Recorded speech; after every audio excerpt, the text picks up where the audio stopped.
قرآن مجید میں اللہ تعالیٰ فرماتے ہیں کلوا واشربوا ولا تسرفوا انہ لا يحب المسرفین، الاعراف 31۔ کھاؤ پیو لیکن اسراف نہ کرو کیونکہ اللہ اسراف کرنے والوں کو پسند نہیں کرتا۔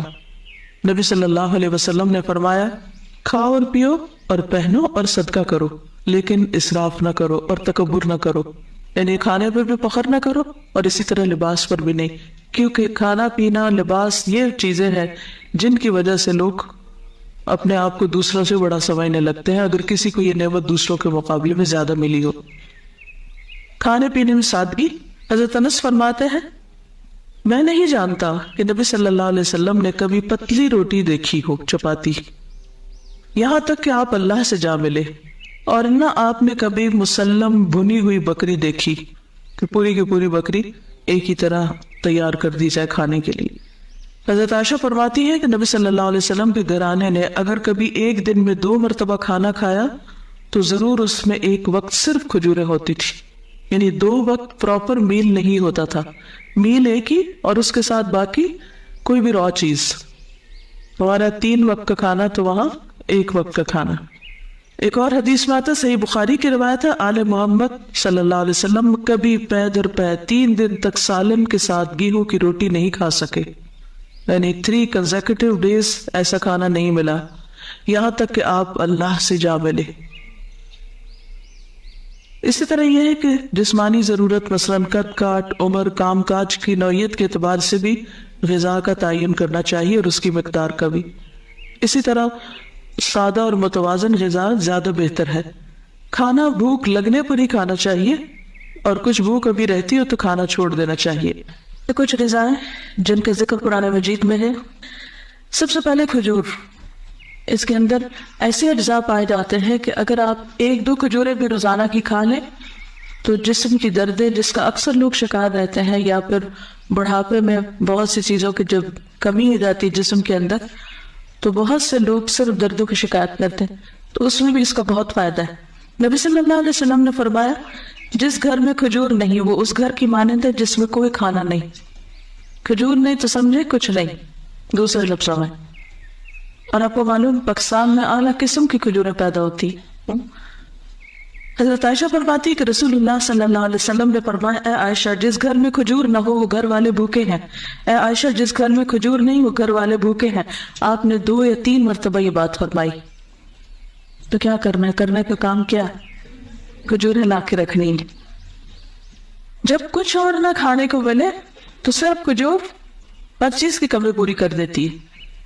کھجور کے ساتھ ککڑی کا استعمال، عبداللہ بن جعفر کہتے ہیں کہ میں نے نبی صلی اللہ علیہ وسلم کو تازہ کھجور ککڑی کے ساتھ کھاتے دیکھی، یعنی اگر آپ کھجور کے ساتھ کھیرا شامل کر لیں، بس صبح میں اگر آپ نے دودھ کھجور لیا اور اگر صبح نہیں آپ کھاتے دوپہر میں لیتے ہیں تو بہترین اسنیک ہے، دوپہر کے کھانے کا کام کر سکتے۔ حضرت عائشہ کہتی کہ میری والدہ مجھے موٹا کرنے کی تدبیر کرتی تھی تاکہ میری رخصتی کر کے رسول اللہ صلی اللہ علیہ وسلم کی خدمت میں روانہ کرے، لیکن یہ مقصد کسی تدبیر سے حاصل نہ ہوا۔ حتیٰ کہ میں نے کھجوروں کے ساتھ ککڑی کھائی تو میں انتہائی متناسب انداز کی فربہ ہو گئی، یعنی کہ اچھی فزیک ہو گئی۔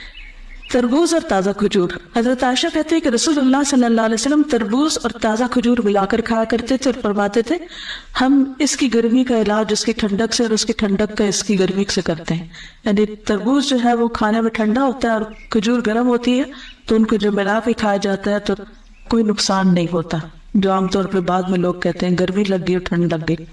ایک صحابی سے مروی ہے کہ نبی صلی اللہ علیہ وسلم نے کچی اور پکی کھجور اور کشمش اور کھجور سے منع کروایا، ان کو جمع نہیں کرنا چاہیے کیونکہ کشمش جو ہوتی ہے وہ گرم ہوتی، اور اگر کھجور کھائے تو ان 2 چیزوں کو ملائے نہیں۔ اگر آپ کو کھانا بنا رہے ہیں کچھ، کیونکہ ہمارے یہاں بعض ریسیپیز ایسی ہوتی کہ اس میں دنیا بھر کی چیزیں اکٹھی کر دی جاتی تو بعض اوقات اس سے کے لیے نقصان دہ ہوتی۔ دوسری چیز ہے انار۔ حضرت علی فرماتے ہیں کہ انار کو اندر والے چھلکے سمیت کھایا کرو کیونکہ یہ معدے کی بیماریوں کا علاج ہے۔ ہم عام طور پہ صرف اس کا پل نکال کے کھا لیتے اور باقی سب چیزیں ویسٹ کر دیتے ہیں، تو اندر کا چھلکا کون سا ہوتا ہے؟ وہ وائٹ اسٹف جس کے اندر دانے لگے ہوتے ہیں۔ انار بھی جنت کا پھل ہے اور اس میں بھی بہت سارے فائدے ہیں۔ زیتون، قرآن مجید میں اللہ تعالیٰ نے انجیر اور زیتون کی قسم کھائی، والتین والزیتون۔ ان کے فوائد کے پیش نظر روزانہ کم از کم 1 انجیر 1 زیتون اور خالص زیتون کے تیل کا ایک چمچہ استعمال کرنا فائدہ مند ہے۔ جسمانی توانائی اور دماغی قوت کے لیے زیتون کے تیل کی مالش بھی یعنی مساج بھی فائدہ مند ہے۔ اللہ سبحانہ وتعالیٰ نے زیتون کے تیل کو قرآن مجید میں مبارک تیل کہا ہے۔ حدیث میں آتا ہے کلوا الزیت وادہنوا بہ فإنہ من شجرۃ مبارکہ، نبی صلی اللہ علیہ وسلم نے فرمایا زیتون کا تیل کھاؤ اور لگاؤ، یہ ایک مبارک درخت سے نکالا گیا ہے، یعنی درخت مبارک ہے، جس سے نکلا وہ تیل بھی کیا ہوگا؟ فإنها من شجرۃ مبارکۃ۔ ایک اور روایت میں آتا ہے زیتون کا تیل سالن کے طور پر استعمال کرو، یعنی روٹی کا ٹکڑا زیتون میں ڈبو کے کھا لو اور اسے سر اور بدن میں لگاؤ، یہ مبارک درخت سے حاصل ہوتا ہے۔ حضرت عائشہ فرماتی ہے کہ رسول اللہ صلی اللہ علیہ وسلم وفات پا گئے اور آپ نے ایک دن میں 2 مرتبہ روٹی اور زیتون کا تیل سیر ہو کر نہیں کھائے، یعنی 2 بار میل نہیں لیا آپ نے، 1 میل ہوتا تھا آپ کا، اور ہر وقت وہ گھی میں لگا ہوا نہیں ہوتا تھا۔ پیلو کے درخت کا پھل، جابر بن عبداللہ کہتے ہیں کہ ہم رسول اللہ صلی اللہ علیہ وسلم کے ساتھ مر الزہران کے مقام پر تھے، ہم پیلو توڑ رہے تھے، آپ نے فرمایا جو خوب کالا ہو وہ توڑو کیونکہ وہ زیادہ لذیذ ہوتا ہے، یعنی یہ بھی کھانے کی چیز ہے۔ کدو، فنبذناہ بالعراء وهو سقیم وانبتنا علیہ شجرۃ من یقطین، پھر ہم نے اسے یونس علیہ السلام کے ایک چٹیل میدان میں ڈال دیا جبکہ وہ بیمار تھے، اور ہم نے اس پر کدو کا بیلدار درخت اگا دیا۔ انس بن مالک کہتے ہیں کہ ایک درزی نے رسول اللہ صلی اللہ علیہ وسلم کو کھانے پر بلایا، وہ کہتے ہیں کہ میں خود بھی اس دعوت میں آپ کے ساتھ گیا، اس درزی نے روٹی اور شوربہ جس میں کدو اور سوکھا گوشت تھا رسول اللہ صلی اللہ علیہ وسلم کے سامنے پیش کیا۔ میں نے دیکھا کہ نبی صلی اللہ علیہ وسلم کدو کے قتلے پیالے میں تلاش کر رہے تھے، یعنی گوشت بھی تھا اور کدو بھی تھا، گوشت کی بجائے کدو اٹھا کے کھا رہے تھے۔ اس طرح سے میں بھی برابر کدو پسند کرتا ہوں۔ حضرت یونس علیہ السلام کی بیماری کے علاج کے طور پر کدو کی بیل اگائی گئی تھی، جس سے ان کے جسم پر جو بھی مچھلی کے اسٹمک میں جانے کی وجہ سے جو ایسیڈک مادہ تھا وہ لگنے سے زخم وغیرہ ہوئے ہوگے، ان کا علاج اس سے ہوا۔ انس کہتے ہیں کہ اس کے بعد جو کھانا میرے لیے تیار کیا گیا اور جتنا مجھ سے ہو سکا میں نے اس میں کدو کو ضرور شامل کر لیا۔